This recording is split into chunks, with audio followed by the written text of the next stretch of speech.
एक राजा जिसे इतिहास ने अक्सर गलत समझा, छत्रपति संभाजी महाराज, शिवाजी महाराज के पुत्र, जिन्होंने 1681 में सिंहासन संभाला। योद्धा जिन्होंने मुगलों के खिलाफ 9 साल तक अथक युद्ध लड़ा। उन्होंने बुरहानपुर पर हमला किया, औरंगजेब की सेनाओं को कई बार हराया, औरंगजेब को दक्षिण में फंसाकर मुगल साम्राज्य को कमजोर किया। उन्होंने पुर्तगालियों और सिद्धियों के खिलाफ भी जीत हासिल की, लेकिन उनकी कहानी जीत से ज्यादा विश्वासघात की है। 1689 में संगमेश्वर में अपने ही रिश्तेदार गणोजी शिर्के के धोखे से मुगलों ने उन्हें कैद कर लिया। औरंगजेब ने उन्हें 40 दिनों तक यातनाएं दी, नाखून उखाड़े, आंखें निकाली, जीभ काटी, त्वचा उतारी। फिर भी उन्होंने इस्लाम कबूल करने से इनकार कर दिया और स्वराज्य की रक्षा की हुंकार भरी। 11 मार्च 1689 को भीमा नदी के किनारे तुलापुर में उन्हें वाघ नखों से चीरकर और कुल्हाड़ी से सिर काटकर मार डाला गया। पर उनकी मौत ने मराठा संघर्ष को और तेज कर दिया। राजा राम और ताराबाई ने युद्ध जारी रखा। वो शेर था, तोड़ा जा सकता था पर झुकाया नहीं जा सका। आइए आज के इस नई सी वीडियो में जानेंगे। देश धर्म पर मिटने वाला शेर शिवा का छावा था, महापराक्रमी परम प्रतापी एक ही शंभू राजा था। छत्रपति संभाजी महाराज का जन्म 1657 में हुआ। बचपन से आखिरी तक केवल संघर्ष ही किए। 2 साल की उम्र में ही इनकी माता का देहांत हो गया। माँ जीजाबाई, जो छत्रपति शिवाजी की माँ थी, यानी कि इनकी दादी, उन्होंने इनको पालन पोषण किया। 13 साल की उम्र तक कई भाषाओं का ज्ञान था। 13 साल की उम्र तक संस्कृत के विद्वान पंडित थे, जिन्होंने कई भाषाओं में शास्त्र लिख डाले। ध्यान दीजिएगा, शास्त्र पढ़ डाले नहीं, बोल रहा हूँ लिख डाले। 13 साल की उम्र तक कई शास्त्र, बुद्ध भूषण और निपुण जैसे ग्रंथ के रचयिता भी किए। ये शस्त्र और शास्त्र दोनों के विद्वान थे। सन 1666 में जब संभाजी महाराज 9 साल के थे तो उनके पिता मुगल शासक औरंगजेब से मिलने जा रहे थे। पिता बोले, चलेगा मेरे साथ, और घोड़े पर बैठाया 1250 किलोमीटर की दूरी तय कर पहुंच गया आगरा। मुगल दरबार ने शिवजी का अपमान किया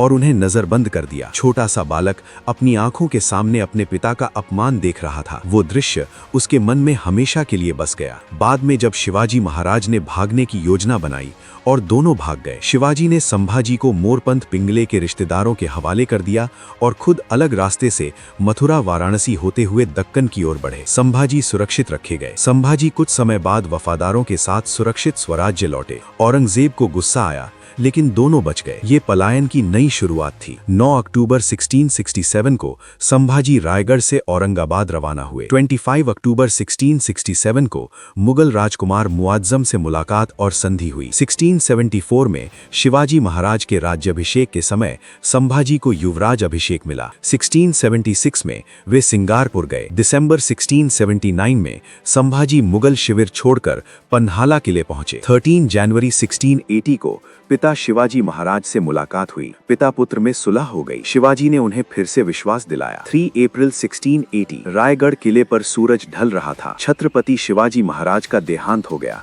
पूरे मराठा साम्राज्य शोक में डूब गया। औरंगजेब, जो दिल्ली से दक्षिण पर नजर रखे बैठा था, ने खुशी से सांस ली। अब स्वराज्य खत्म, अब दक्षिण हमारा। उसने सोचा, शिवाजी के बाद कोई इतना मजबूत नहीं बचेगा। लेकिन शिवाजी के ज्येष्ठ पुत्र संभाजी राजे ने इतिहास को नया मोड़ दिया। पन्हाला किले से तेजी से रायगढ़ पहुंचे। 20 जुलाई 1680 को पन्हाला में प्रतीकात्मक राज्याभिषेक हुआ। 16 जनवरी 1681 को रायगढ़ पर पूर्ण राज्याभिषेक। छत्रपति संभाजी महाराज बन गए। उन्होंने घोषणा की, स्वराज्य अमर रहेगा, मैं अंतिम सांस तक लड़ूंगा। 1681 में औरंगजेब खुद बहुत बड़ी सेना लेकर दक्कन पहुंचा। उसका मकसद साफ था, मराठा राज्य को जड़ से मिटाना। संभाजी ने कभी सीधे बड़े युद्ध में नहीं पड़े। उन्होंने शिवाजी महाराज की गनीमी कावा, गुरिल्ला युद्ध की रणनीति को और तेज किया। छोटे छोटे हमले, रात के छापे, रसद लूटना, मुगल सेना को थकाना, यही उनका हथियार बना। संभाजी ने बुरहानपुर पर छापा मारा, मुगल खजाना लूटा, शहर को आग लगाई। औरंगजेब का बेटा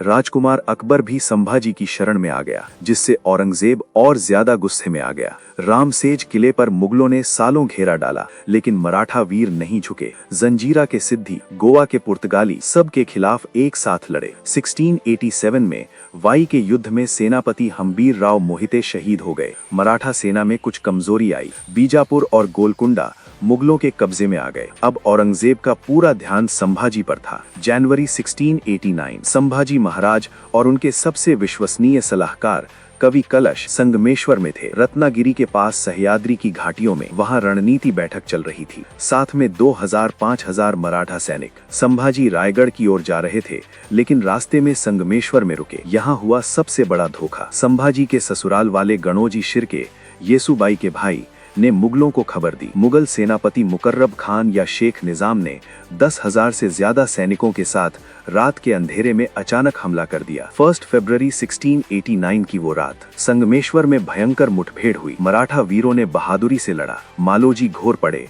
रायबा मालुसरे जैसे योद्धा शहीद हो गए, लेकिन संख्या में भारी मुगल सेना के आगे मराठा टूट गए। संभाजी महाराज और कवि कलश सहित 25 प्रमुख सरदार बंदी बन गए। उन्हें बहादुरगढ़, पेड़गांव ले जाया गया। रास्ते भर अपमान, जोकर जैसे कपड़े पहनाए, ऊंट पर बांधा। भीड़ ने पत्थर, कीचड़, गोबर फेंके। लोग भाले से छेड़ते रहे। संभाजी और कलश जगदम्बा जगदम्बा जपते रहे। औरंगजेब के सामने पेशी हुई। बादशाह ने 3 शर्तें रखी। सारे किले सौंप दो, छिपा हुआ खजाना बताओ, इस्लाम कबूल कर लो तो जिंदगी बख्श दी जाएगी। संभाजी ने गरज कर जवाब दिया, मैं हिंदू हूँ, स्वराज्य के लिए पैदा हुआ हूँ।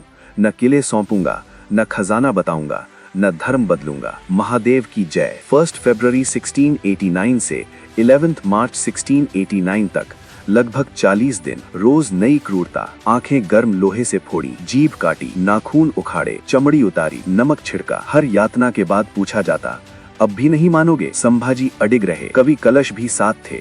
दोनों ने कभी हार नहीं मानी। तुलापुर, भीमा नदी के किनारे वाघ नखों से शरीर चीरा गया। दोनों हाथ काटे, अंत में सिर कलम कर दिया। शरीर के टुकड़े नदी में फेंक दिए गए। लेकिन ये अंत नहीं था, ये नई शुरुआत थी। संभाजी के बलिदान ने मराठों को और ज्यादा एकजुट किया। संभाजी महाराज मात्र 32 वर्ष के थे, लेकिन उन्होंने 9 वर्ष में स्वराज्य को बचाया। वे विद्वान, बहुभाषी, योद्धा और धर्मवीर थे। उनकी शहादत ने हिंदवी स्वाभिमान को अमर बना दिया। आज भी महाराष्ट्र में उनकी जयंती और पुण्यतिथि पर लाखों श्रद्धांजलि देते हैं। जय भवानी, जय शिवराय, जय संभाजी महाराज।